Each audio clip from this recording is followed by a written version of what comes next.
will only get stronger and stronger with every year. And maybe that's what they mean when they say Asian invasion.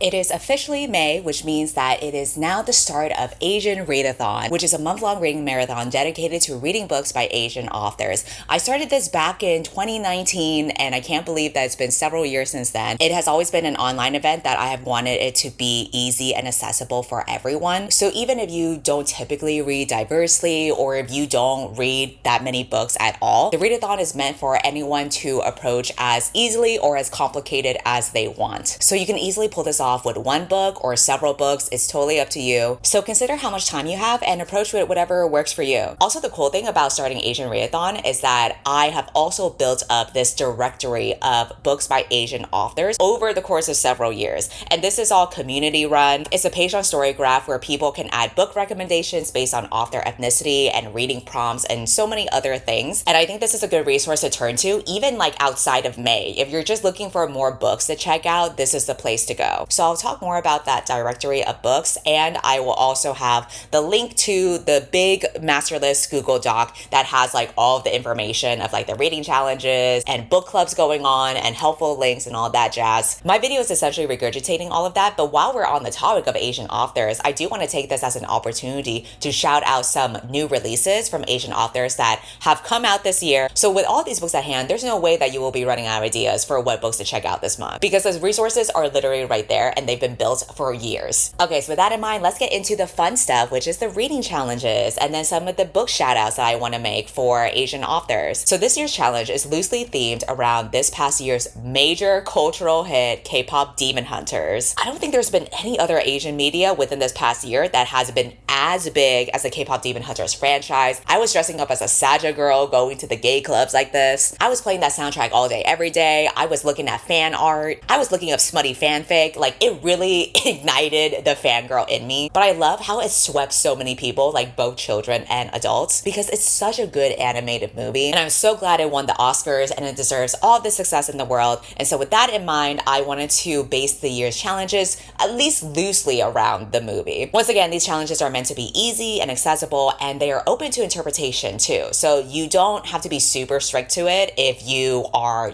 confined by time and resources. So there are 5 challenges, and I'm kind of basing them around the different songs on the soundtrack. And to make it even more accessible, each challenge basically has like 2 variations that you can go about it. So you're not confined to like one way of doing it. So for example, the first challenge is based on the iconic opening song, How It's Done. For this one, you must read a book that's written by an Asian author and features a confident, skilled, or highly capable main character, or alternatively, you can read a book that teaches you something. Again, we're being quite literal with the How It's Done song, but I think this is a good way to like even incorporate nonfiction books by an Asian author. Or when you're reading a lot of genre books, so many of these characters are skilled or highly capable at something. The second prompt is, of course, the most famous song from the movie, Golden. So for this one, you must read a book about a character chasing a dream, or a book that has gold on the cover. I think the idea of chasing a dream is pretty broad because most characters have goals, but in case you're not able to find it, a lot of covers do incorporate gold in it, so that can be a fun little way to incorporate that aesthetic. And then the next challenge is Soda Pop, and that one asks you to read a book that is light and fun, the way the Soda Pop is, or a book with stylish, bold elements. And this is very broad, so you can interpret this to mean the cover design being stylish and bold, or like the story setting, if it's like in a really cool, colorful city or environment, or maybe it could be like fantasy magic being the stylish and bold elements, or maybe it can be like the writing style. Again, it is totally up to interpretation, however you want to approach that. The fourth challenge is one of my favorite songs from the soundtrack, and it's the duet called Free. For this one, you have to read a book where the characters balance 2 different identities, or they are fighting a hidden or internal struggle. Again, I want this to be very broad, so this could be maybe like a character that literally has 2 different identities going on with like race or sexuality, or maybe it's a fantasy book, maybe they are one type of specific fantasy class, but they actually feel this this type of other identity. I also think most characters, and even like authors, if you're reading like a memoir or nonfiction, most people are fighting some kind of internal struggle that other people might not be wary of. And then the final challenge, you can choose either a challenge based on your idol or what it sounds like. Those are the two finale songs in the movie, and they're both bangers. So for this, you can read a book that either has dark themes or a book about friendship or chosen family. Two different vibes going on, so pick your poison from there. So with these 5 challenges, you can combine any of these prompts and you can read them in any order, which means that you could totally just read like one book, and if it applies to every single prompt, then you're basically done with Asian Readathon. But if you want to challenge yourself more, you can go ahead and choose individual books for each prompt. The only slight challenge that I want to give to you is for every book that you read, it should feature a character or an author of a different Asian ethnicity. And this is to encourage cultural diversity because not all Asians are the same. I think many people associate East Asians to be the representative of Asians in general, but there are so many different Asians out there. There's Southeast Asians like myself. There's South Asians. There's Western Asians. There's a huge list of different ethnicities out there. I'll go ahead and put a screenshot so you can see the wide range of diversity here. And in the directory of books written by Asian authors, there are categories that are split by different ethnicities. So this is a great way to explore a new culture or a new author that you haven't heard about before. So with these rules, knowing that you have to read diversely, but you can also combine the challenges, one example for how you can understand this is basically I could read a book by a Japanese author that combines challenges 1, 2, and 3. But if I read a second book by a Japanese author, that wouldn't count for challenges 4 and 5. I would still have to read a book with an author from a different ethnicity to have challenges 4 and 5 count if I wanted to combine them. So those are the 5 prompts for this year, and I bet you that whatever books you've been meaning to read anyway, they're gonna automatically apply to these challenges by default, and that was the goal. And if you want to join any read-alongs or book clubs, I will also have a list that carries over from previous years where there are book clubs focused specifically on Asian authors, or there are some book clubs that like to join Asian Readathon every year. So I will have their information in the Google Doc for you to check out, and they usually have a discussion that's online at the end of the month that you can check out too. And if you have a book club that wants to be on this list, go ahead and DM Asian Readathon on Twitter, and I will make sure to add that to the Google Doc. That is the key word for this video, Google Doc. I literally have everything on there. So that will be your Northern Star for everything if you want to reference that. Also, if you would like to contribute to the directory of books by Asian authors, like if you know there's a new release coming out that you're excited for and you want to add it to the list, or if you're just looking through and you realize that there's a book missing from there that you would like added, it is very easy to add book recommendations. All you have to do is start a StoryGraph account to add books to their respective prompts. And if you need a walkthrough on how to navigate the site, I will go ahead and insert a clip from the previous year's video. Once you make an account on StoryGraph, all you have to do is first join the Asian Readathon challenge. You can just do that by clicking on the link in my Google Doc or in my video description. And then after you join it, type any book that you want to add to the list. So for example, I am going to search up In the Vanisher's Palace, which is by a Vietnamese author, and it's also LGBTQ+, according to the tag. I'm on the book page, I scroll down, and on the left side, it says add to your reading challenge. I click on Asian Readathon. Now I see all these categories. So I'm gonna search Vietnamese authors, so I can add that, and I'm gonna search LGBTQ+ authors. Then you click on Save Changes. Now, when you look at the page, you can see that the book is added there. And now other people can see the book is listed in those categories, and they might be interested in picking it up too. This is all community run, and so the more people that add on to this list and expand the directory, the better it is to create a really robust resource. Will only get stronger and stronger with every year, and maybe that's what they mean when they say Asian invasion. So that's the general overview for this year's Asian Readathon. And now, just because I didn't want the video to cut off too short, I want to use this as an opportunity to shout out some books by Asian authors that are releasing this year. I've already shouted out a lot of books for my anticipated reads of the year when I focus specifically on debut authors. So for this segment, I want to talk about books that I have not discussed yet on my channel. That way I can try to give more people a chance to get highlighted. But because May is so close to the middle of the year, I also don't want to count out authors that are going to release their books later on in the year because they deserve a shout out too. So I'm going to give you 5 books that you can read in May already, and then I'm going to give you 5 other books that you can read later on in the year when they come out, because you should not save your diverse reading for only one dedicated month, okay? So keep that in mind. So let's start with 5 books that you can read in May because they have already come out this year or they are going to be released for this month. So I'm going to go based on release order. And this one came out in February this year, and it is called The Gods Must Burn by T.R. Moore. This is a dark fantasy romance about a disgraced soldier who is transformed into the wolf god to protect a forest and its pacifist forest god from human colonizers. The story gives me a lot of Princess Mononoke vibes because there are clear themes about environmentalism going on and anti-imperialism. I'm also intrigued by the idea of like a romance between this character and a literal forest god, because now not only is this guy struggling with PTSD, he had to fall for a god at the same time, and they gotta protect a forest. It does sound juicy, and it sounds like it has a lot of like deep themes that are relevant to reality. The next book is a young adult contemporary that came out in March called Ramin Abbas Has Major Problems by Ahmad Saber. This is about a gay Pakistani Canadian Muslim teen who is navigating faith and identity and sexuality in Toronto, and this kid faces a lot of pressure from his parents and also bullying, but also he has to navigate his secret crush while navigating his senior year. So it's a very tumultuous time for him, but at the same time, there is a lot of humor and heart. I think people often see religion and being queer as two things that go against each other, and that is especially the case for this Muslim character who is struggling with his identity and feeling like he has to choose between the two. And so this story is about him understanding more about himself and realizing that he doesn't have to choose. Next, we have a book that came out last month in April called Cleo Dang Would Rather Be Dead by Mai Nguyen. Gotta shout out my Vietnamese sister right there because I clocked that last name quick. This is a novel that is both dark and humorous because it follows a grieving mother who recently lost her child, and now she's trying to find healing and purpose by working at a funeral home and learning to honor the dead by living. So it deals with a lot of themes about grief, but it also talks about friendship and unexpected healing. And I think what makes this book very hard-hitting is the fact that the author herself has had experience with losing her child very early on. But I also appreciate, based on the synopsis, that it seems to be humorous at the same time, like in a dark humor kind of way, which I think is very relatable for people who are struggling with anything. Like, we almost have to have a twisted sense of humor in order to just muse about how fucked up life is, but how beautiful life can be at the same time. So at the funeral home, the character meets a revolving cast of bereaved locals. And so from my understanding, it seems like we are going to learn about everyone's different stories from there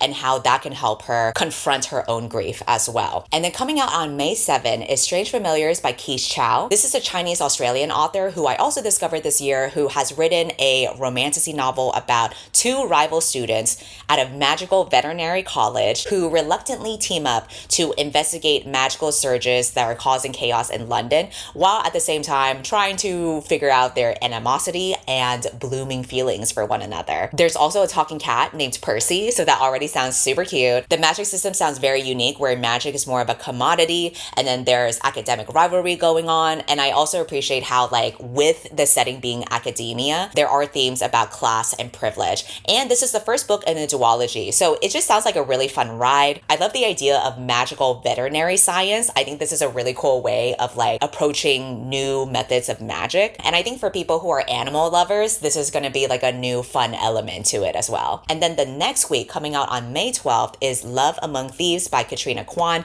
This is a spicy contemporary romance heist novel about an MIT dropout hacker who targets the wrong mark. I love heist stories, so I was like, all right, sign me up. We love to see women in STEM using their STEM knowledge for morally gray purposes. I don't even know if it's morally gray because she kind of has more of like a Robin Hood style. She's a hacker who targets corrupt people, but then the target in this book is a conman turned single dad who actually catches her in the act, but instead of turning her in, he makes an offer for her to pull off the ultimate heist, which is to steal billions from an Italian crime boss. And so this book just sounds like it's going to be a lot of fun, and I love that there is like this interesting romantic dynamic going on. So I will definitely be checking it out when the book releases. Okay, now let's get into the last segment, which is 5 books by Asian authors that you can read after after May. So the first book coming out on July 7 is The Revenant of Cerealifia. This is an adult political fantasy novel that follows two characters who are on opposing sides of a conflict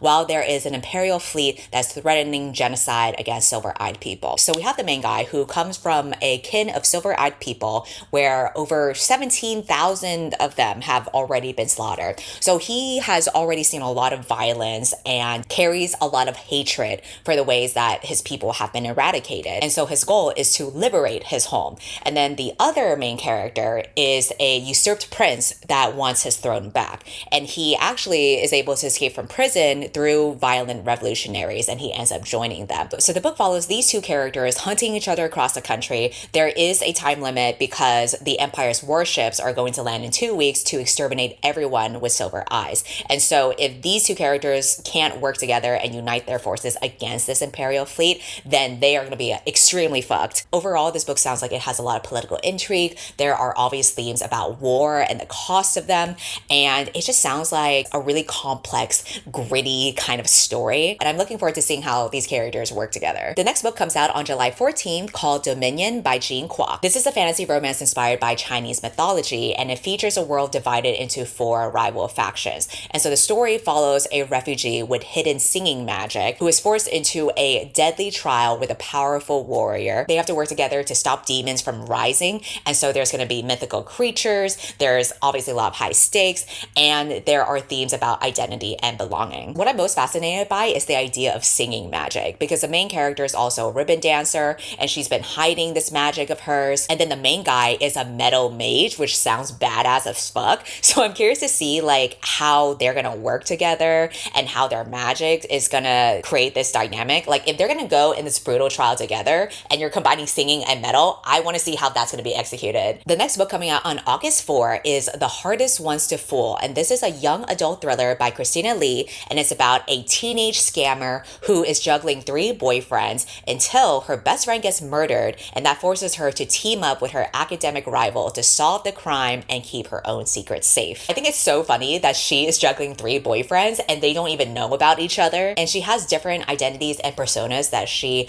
exhibits with each person in order to get whatever she gets from each of them. Don't know how she's managing all 3 of them, but get your bag. The academic rival that she has to team up with is the editor-in-chief of the school newspaper and also a true crime junkie. It sounds like their skills will be useful as she tries to investigate the murder of her best friend. And I feel like these kinds of fun thriller stories always hit well between like that transition of summer to fall. And then coming out on August 25 is The Carousel of Forgotten Places by S. Hati. This is a romantic fantasy novel about an immortal timekeeper who runs a magical fair at the edge of time, and the other main character is her boss, who is a time god, and they have to deal with a human that falls into their world and becomes a threat to their timeline while they are navigating their slow burn romance. This is so up my alley. I love books that play around with time like this and are very whimsical and fun, and this one in particular sounds like it's gonna be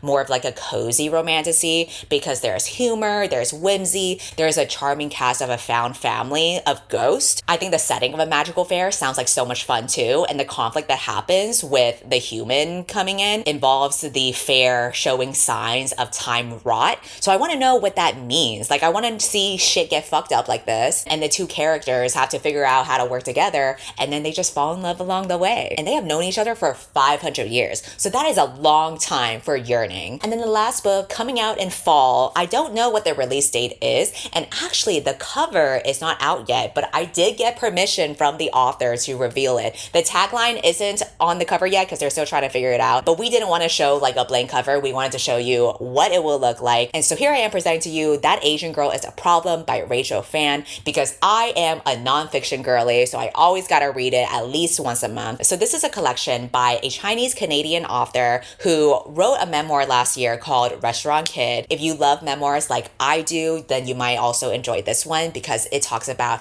her experience being basically the only Chinese kid in a very white town, and also being a restaurant kid because her family was like the only Chinese restaurant in that town, and what that was like growing up for her. So this collection in comparison is more of like a broader overview and critique about how women, especially women of color and especially Asian women, women have to exist in spaces that are not built for them. And so this blends memoir and cultural critique and social commentary together.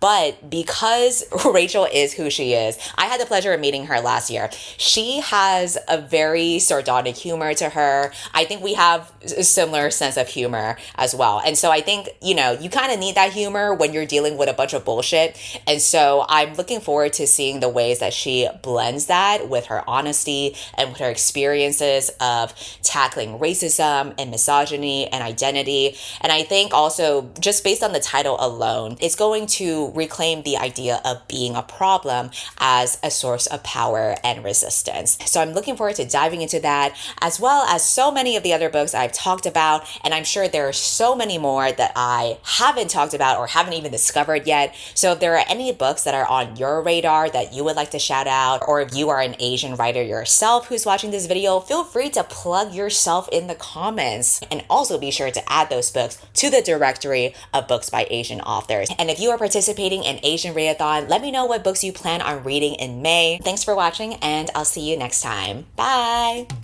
You get me high, so I don't know